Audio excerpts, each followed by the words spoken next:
तीन मूर्ति हाइफा चौक। तीन मूर्ति चौक का हाइफा शहर से प्रत्यक्ष एवं अप्रत्यक्ष रूप से संबंध रहा है।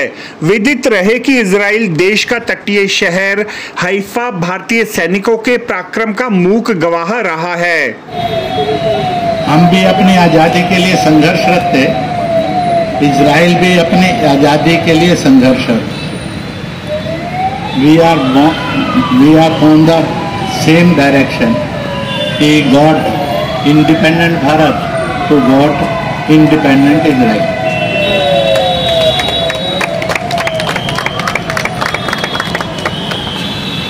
ब्रिटिश ये ऑटोनॉम एम्पायर से बहुत दुखी थे, इसलिए ब्रिटिशर्स को भी लगता था ऑटोनॉम एम्पायर उनकी बर्बादी में और उनके रास्ते में रोड़ा है, इसलिए वो भी चाहते थे कि ऑटोनॉम एम्पायर निपट जाए।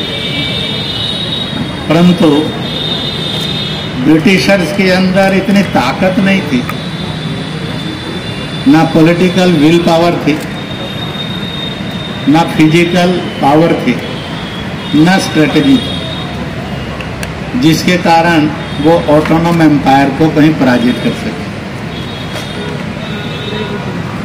ऑटोनॉम एम्पायर एम्पायर ऑफ प्रॉस्पेरिटी नहीं था, एम्पायर ऑफ पीस नहीं था, एम्पायर ऑफ डेवलपमेंट नहीं था, बल्कि वह एक शैतानी एम्पायर था जो हत्याएं करता था, कुचलता था, राज करता था।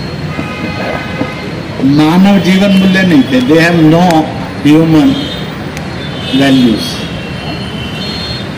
ऐसे समय में भारत से Jodhpur battalion, Mysore battalion, Hyderabad battalion के 900 के लगभग सिपाही, जो उस समय के लोकल हथियार थे, जिनके पास मॉडर्न वेपनरी कुछ नहीं था, they have been sent to the Israel। और कहाँ से स्ट्रेटेजिकली हिट किया जाए ऑटोनॉम एम्पायर को, या on the side of Haifa hit किया। हाइफा एक इजराइल का आइलैंड टाइप, इजराइल से जुड़ा भी है और समुद्र में भी है, तो it will be the best जहाँ हिट करना चाहिए, ऐसा मानकर और हाइफा को चुना गया। लड़ाई हुई। यहां आकर एक बात सदा ध्यान रखना चाहिए, लड़ता कौन है? तो दुनिया का कॉमन सेइंग है, it is not the weapon who fights. तो फिर कौन लड़ता है? तो क्या आर्म लड़ते हैं, लेग्स लड़ती हैं?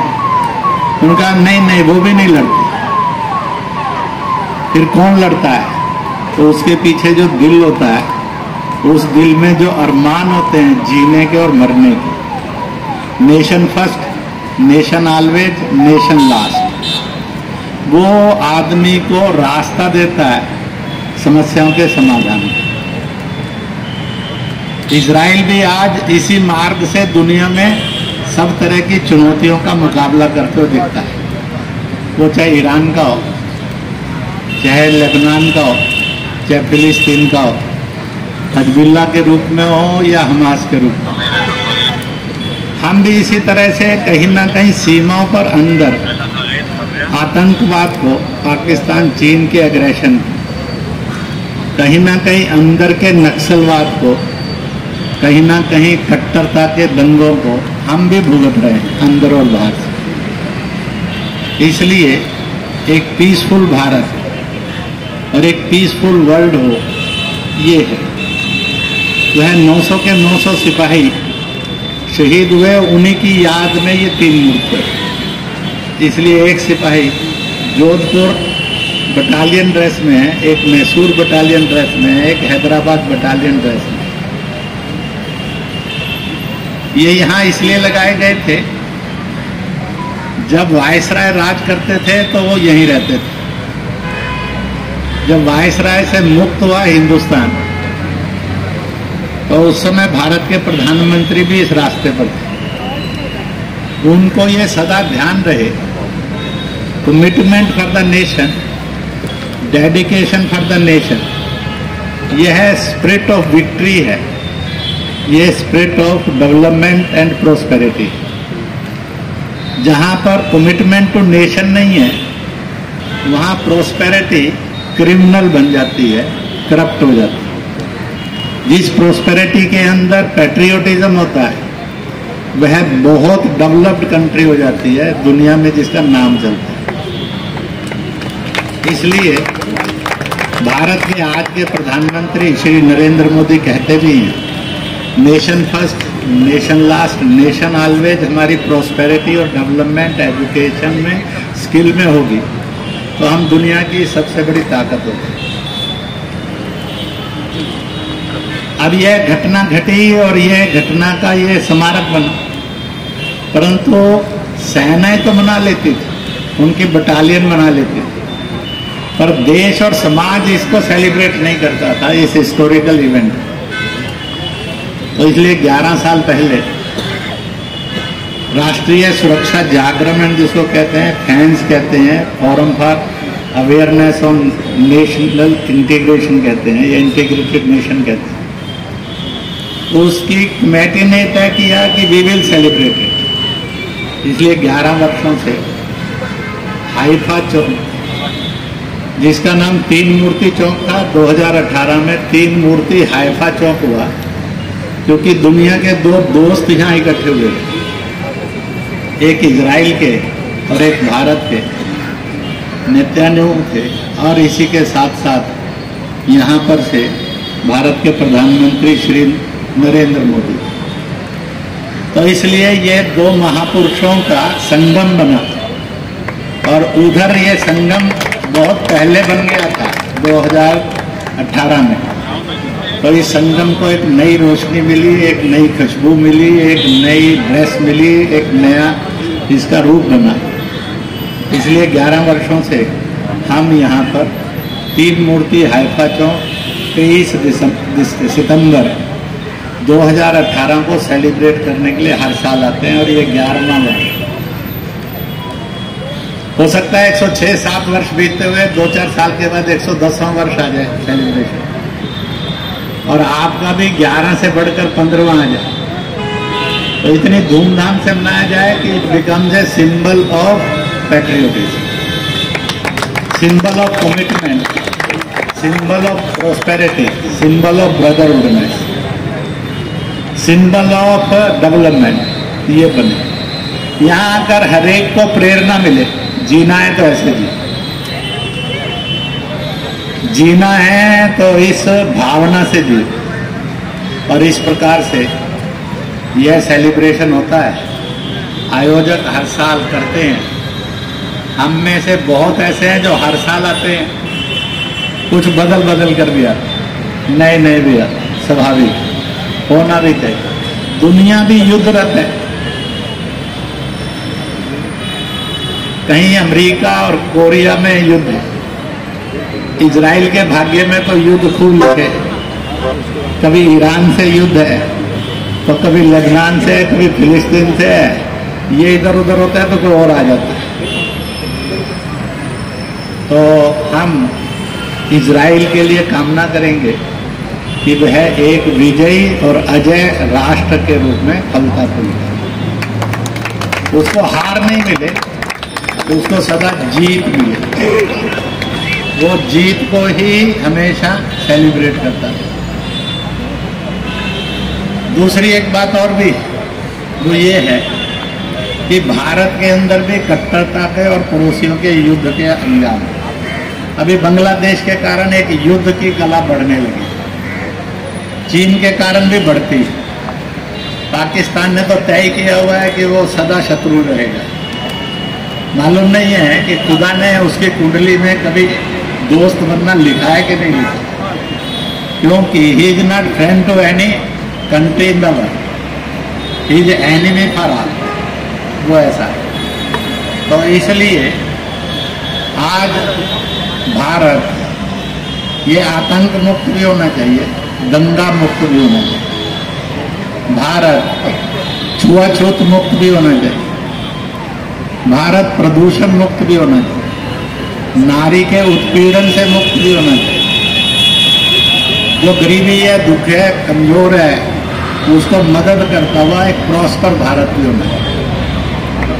इसलिए दुनिया में एक भरोसा बना है, guarantor of peace, prosperity, harmony, love.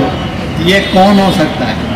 लोगों को लगता है कि अगर भारत लीड ले और वर्तमान में भारत के प्रधानमंत्री उसके लिए नेतृत्व करें तो युद्ध से बुद्ध की ओर दुनिया जा सकती है और देश में दंगों से मुक्त होकर शांति और सद्भाव की ओर भारत जा सकता है।